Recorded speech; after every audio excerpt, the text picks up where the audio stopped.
O MCA Notícias está de volta para falar das últimas ocorrências registradas na região, no estado e até no mundo.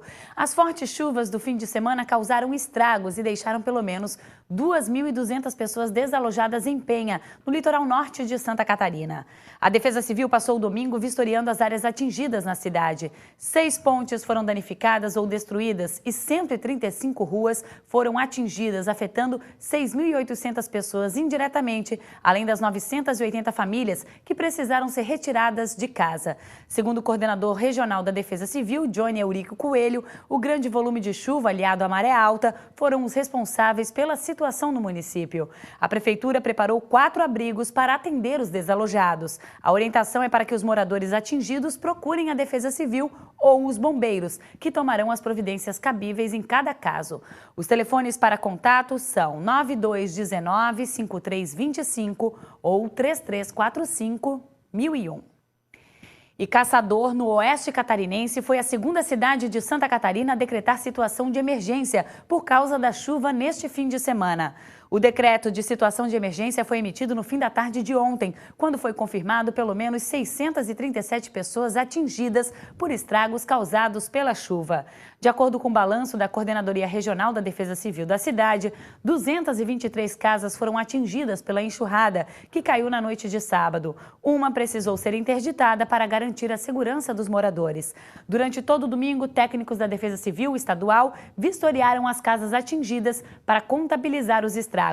No total, foram identificados 42 deslizamentos e desmoronamentos. Aconteceram ainda 12 quedas de árvores e várias ruas não pavimentadas foram prejudicadas. Segundo a Defesa Civil, a enxurrada provocou estragos em diversos órgãos públicos. Foram registrados danos nas sedes da Secretaria de Desenvolvimento Regional de Caçador, Gerência Regional de Educação e também no Instituto Geral de Perícias. Além disso, a unidade da Fundação do Meio Ambiente e veículos públicos foram danificados pelos alagamentos. Os prejuízos financeiros ainda não foram concluídos, mas a estimativa do órgão municipal é que eles ultrapassem os 5 milhões de reais.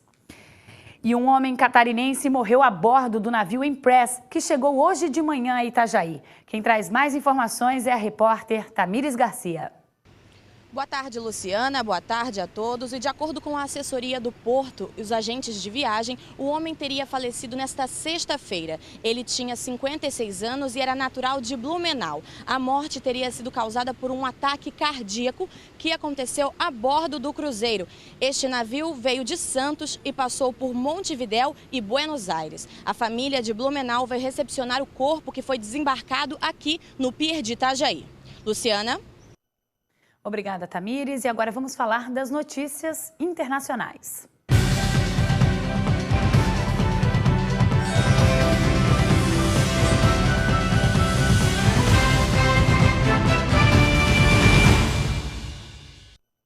Uma baleia com cerca de 14 metros de comprimento e 10 toneladas encalhou em uma praia de Montevidéu.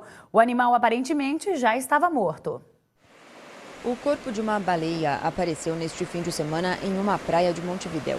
Funcionários da prefeitura da capital do Uruguai usaram máquinas para arrastar a carcaça do animal de 14 metros de comprimento e 10 toneladas.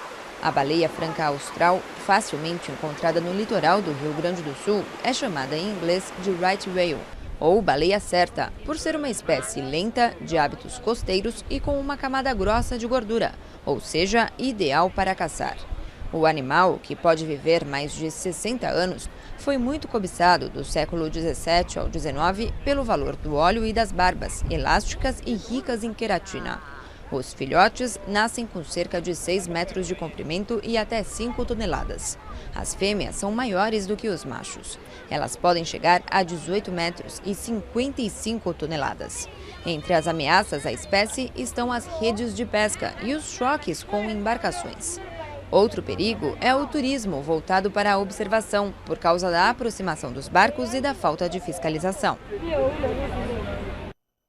E a mulher do presidente francês François Hollande foi hospitalizada. Segundo fontes, ela vai se submeter a alguns exames. Na semana passada, uma revista revelou um suposto caso do marido dela com uma atriz.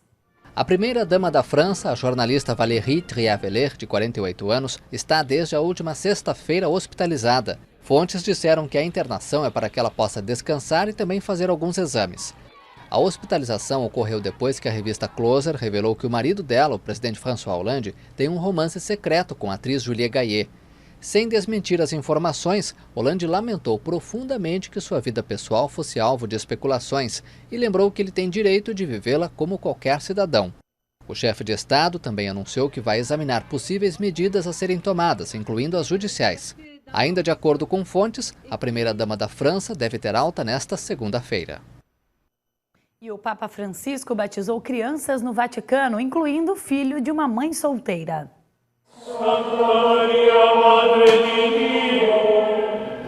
O domingo foi especial no Vaticano. O Papa Francisco fez o batismo de 32 crianças na Capela Sistina.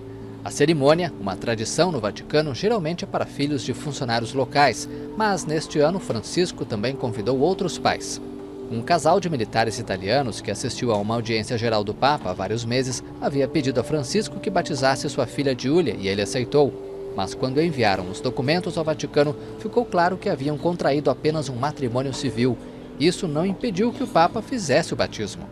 O pontífice também batizou o bebê de uma mãe solteira, que havia pensado inicialmente em abortar quando seu companheiro a abandonou. Io te battezzo nel nome del Padre e del Figlio e dello Spirito Santo. E fãs e familiares se despediram da ex-miss venezuelana Mônica Speer e do seu marido. O casal foi assassinado a tiros na Venezuela. Milhares de pessoas se reuniram para o enterro da ex-miss venezuelana Mônica Speer e seu marido Thomas Berry em Caracas. O sepultamento atrasou 2 horas por causa da quantidade de admiradores que foram ao local para se despedir do casal. Na noite de segunda-feira, a atriz de 29 anos e seu marido de 39 foram baleados dentro do carro em que estavam. O crime ocorreu quando o veículo estava no acostamento da estrada entre Puerto Cabello e Valência, depois de colidir com um objeto colocado propositalmente na pista para fazê-los parar. 7 pessoas foram detidas suspeitas de envolvimento no caso, entre elas um jovem de 19 anos acusado de ser o autor dos disparos. Na noite de sexta-feira, o Ministério Público venezuelano informou que os detidos foram colocados em prisão preventiva. E o frio que atinge a América do Norte provocou uma imagem rara, o congelamento das cataratas do Niágara. A onda de frio intenso que atinge os Estados Unidos e o Canadá mudou um dos cartões postais mais conhecidos do mundo. As cataratas do Niágara ficaram parcialmente congeladas com temperaturas de menos 29 graus. As 3 quedas, que chegam a 57 metros de altura, ficaram repletas de esculturas naturais de gelo. A beleza das imagens atraiu turistas que não se importaram com a baixa temperatura. O forte frio na região foi causado por ventos do Ártico para o sul. A sensação térmica chegou a menos 52 graus, o que não ocorria desde 1942. E você vai ver a seguir uma reportagem sobre as águas-vivas que estão aparecendo na praia de Cabeçudas. Você vai saber como proceder em caso de contato com esses animais marinhos. E você vai ver ainda hoje aqui no MCA Notícias, Academia da Melhor Idade ao ar livre movimenta os dias de verão em Itajaí. Os detalhes em instantes.